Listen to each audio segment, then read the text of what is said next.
How much tent can you get for £1,320? And will it ever really be worth it? Over the next few weeks and months, hopefully I'll have an answer for you. For now, I want to show you my new purchase. In this big old package is what I would describe as the Rolls Royce of tents. And it's something I've been after for quite a while now. I've had my eye on it for a good couple of months and I finally bit the bullet and got it ordered. So today I'm going to open it up, check it all out, make sure everything's fine, ready for a wild camp, and then we're going to be testing it out over the next few weeks. So first things first, let's crack her open. As you can see, it is my first time seeing this tent. Thank you for your order and all that stuff. I'll pop that nicely in my pocket. Don't want to lose out, just in case, you never know.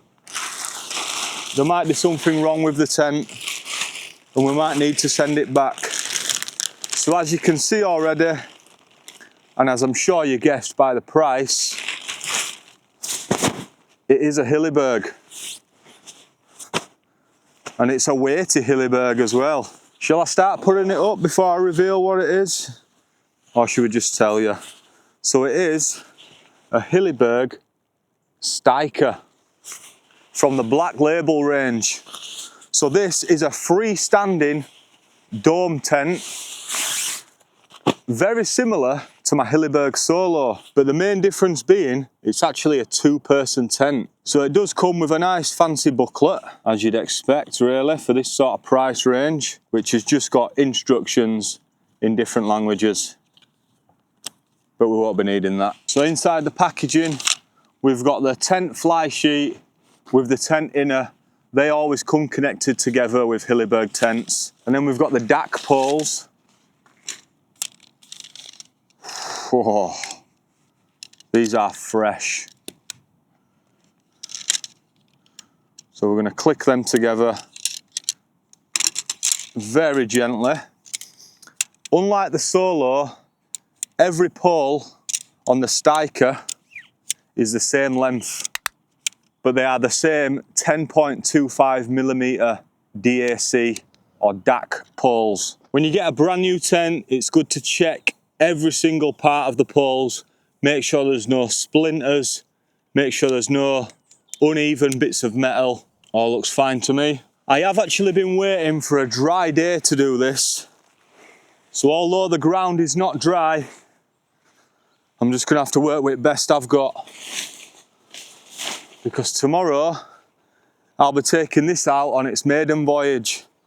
But before any wild camp, when you take a tent to the mountains, no matter how good quality of a tent it is, it's always worth putting it up first.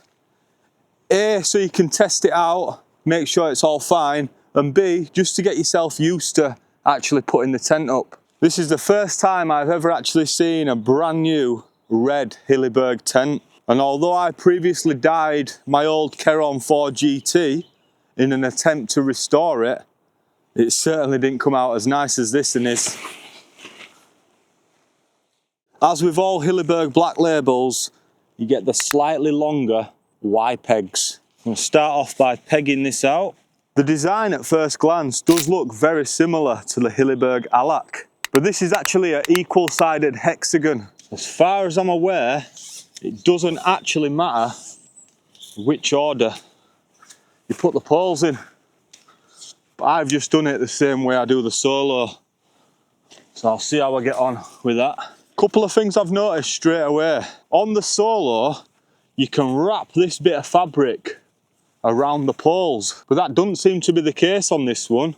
Another thing I've noticed straight away is on the Solo, it actually has two separate guy lines per corner.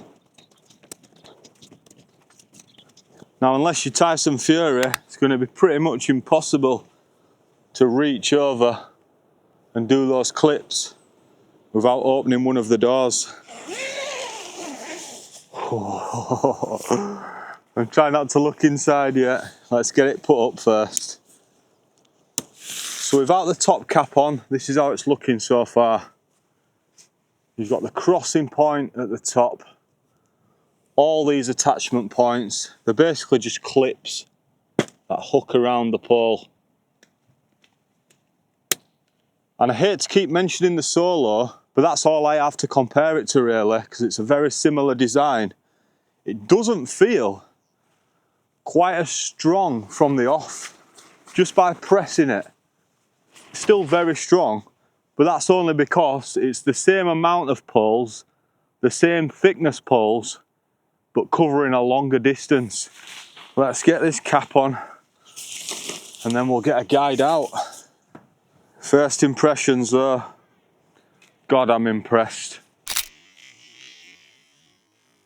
Morning!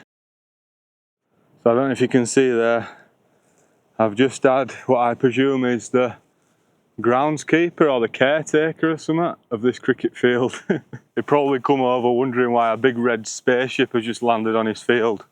But I just explained I'm doing a quick little review and I'll be on my way, and he said that's absolutely fine. So happy days, but end of the day I am on a cricket field, so probably shouldn't be here, but not doing any harm. Leave no trace, you know how we do it. So I've put the guy lines up and it's looking pretty good. We do have a few spare pegs, and I think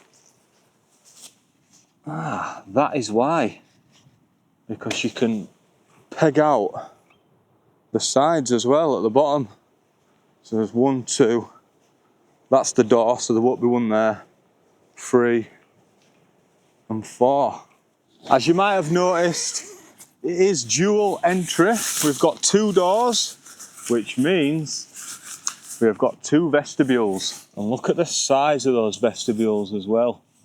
Plenty enough space to put your rucksack down in one, do a bit of cooking in other, and then same again on the other side. Holy smokes!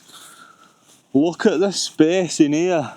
The best thing about this tent for me, apart from the colour, is the fact you can open both doors and have a potential view from both sides. Now I'm not going to pretend I know all the stats and specification of the tent off by heart, because I don't. So I'm going to have a look on the website. So the minimum weight of this tent, I'm not quite sure what minimum weight consists of, is 3.4 kilograms. But the packed weight, which is everything that you're going to need, is 4 kilograms. So it's a heavy tent. There's no getting around that. It is a heavy tent, especially for me, for one person to be carrying in the mountains. 4 kilograms is quite heavy. Now, I did have other options. I could have gone for the Namach, but I really wanted a freestanding tent with 2 vestibules and 2 doors.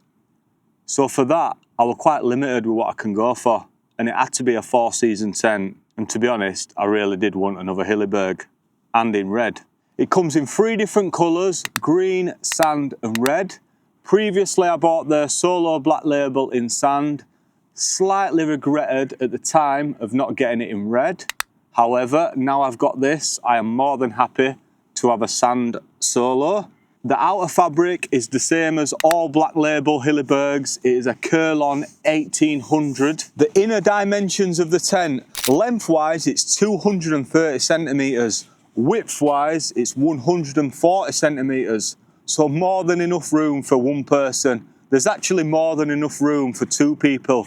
You could get 2 full-size pads in here comfortably, as well as having a bit of extra room at the head or the foot area.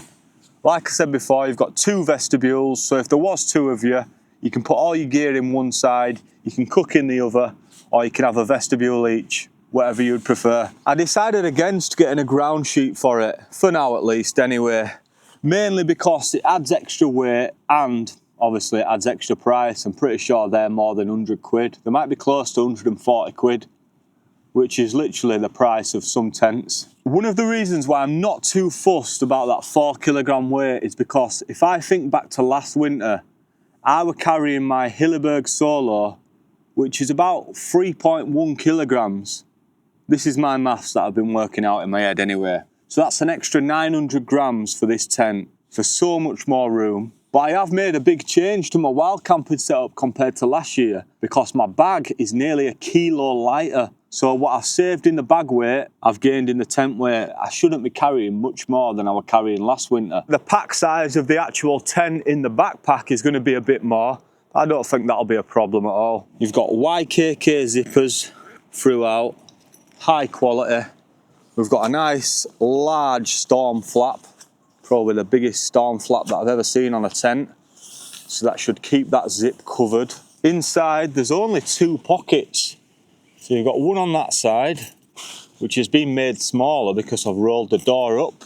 Exactly the same on that side, which for me, that's no issue. The only thing I ever put in my pockets are like the bags for like my thermarest, or say I take my down booties out of its little bag. I pop them in there just so I don't lose stuff really. I never really ever have any bulky items in the pockets. As you can see, I've unzipped the full length of the inner, and you can actually open it up a little bit further. If you take off just 2 of these toggles, first time doing this, and it is one-handed, so it may not be easy. There we are, got that one and that one. You can now roll that up, and there's another place to attach it. Let me just put you down there, John, and I'll do that.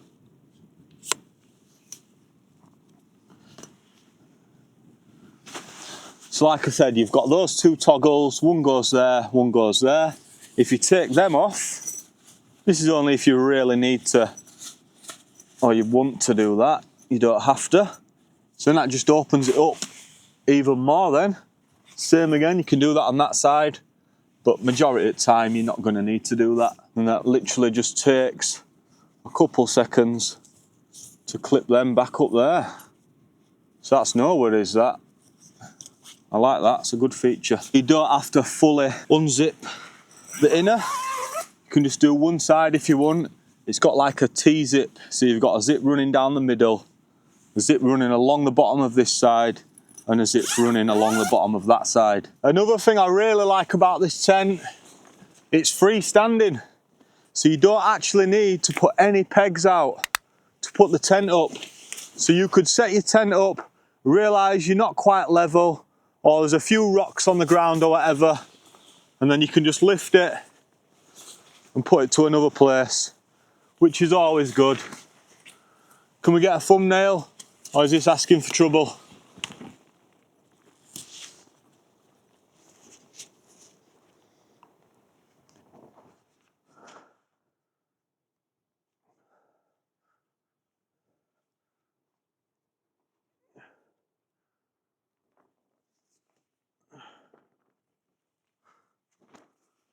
What a tent, man. What a tent. Honestly. I can't wait to get out in this. For ventilation, you've got a vent on this side which you can unzip and roll up. And then you go around to the other side. Same again. So this little bit of fabric is not actually fully waterproof. It's a breathable fabric. So even with the vent closed, you still are getting a little bit of ventilation. Ideally, you want to open them up. With it having the top cap that goes over the top, that allows you to fully unzip these without getting water in. But we will see more of that sort of stuff firsthand when I actually put it to the test.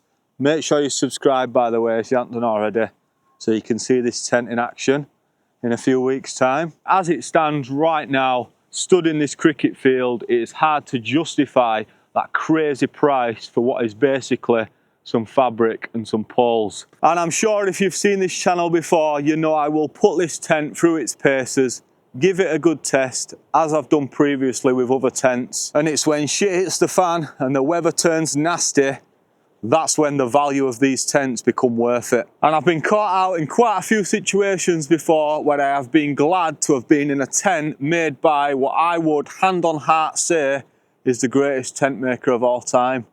And on that note, I'm going to wrap this video up. Let me know what you think.